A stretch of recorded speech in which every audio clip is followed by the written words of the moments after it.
Welcome to What's New, your channel for everyday solutions. Be sure to subscribe, share and like our videos. This is What's New. The Paris Agreement as Trump pulls out, governors jump in. By James Conca.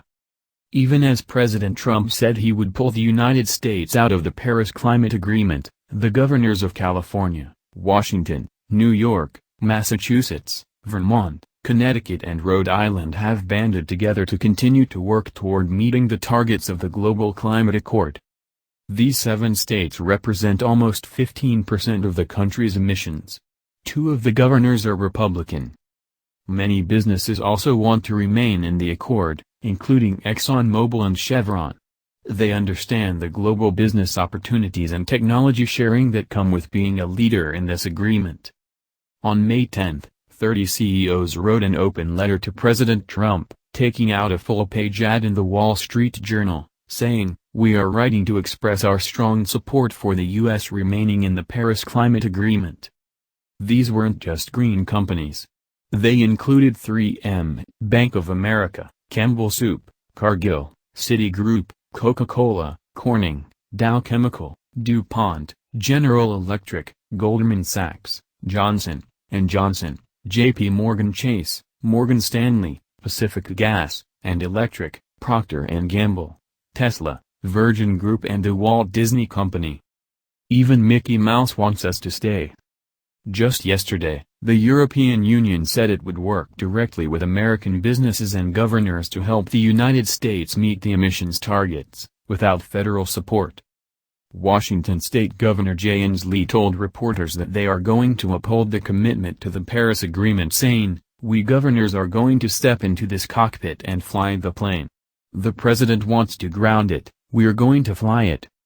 California Governor Jerry Brown called Trump's decision to exit the global accord insane and is proposing to merge California's carbon trading market with China's. California has the largest carbon trading system in the United States and has frequently hosted officials from China, which itself has launched 7 pilot regional carbon trading schemes. The California market is already linked to Quebec's.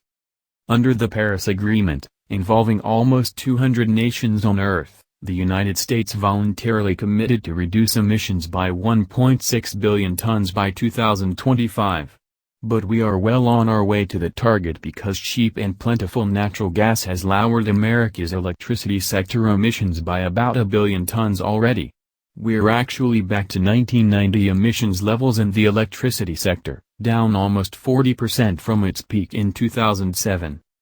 In order to fulfill my solemn duty to protect America and its citizens, the United States will withdraw from the Paris Climate Accord, President Trump said in a Rose Garden statement on Thursday afternoon. Protect us from what?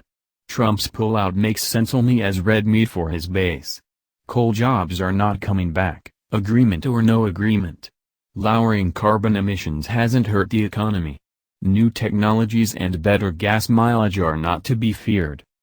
Even our military is worried about climate change, and has declared that global warming is a major force multiplier, meaning it creates additional conflicts and makes existing ones more dangerous.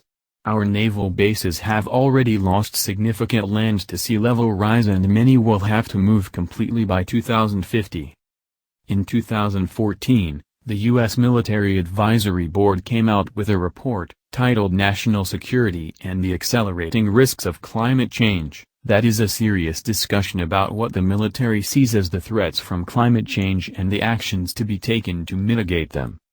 If we don't succumb to complete stupidity and close more of our low-carbon nuclear plants, if we continue to expand fully electric vehicles, and if we continue our increases in efficiency and conservation, then America's present path will meet our Paris target without much additional effort, something these governors understand. However, these states have not been idle.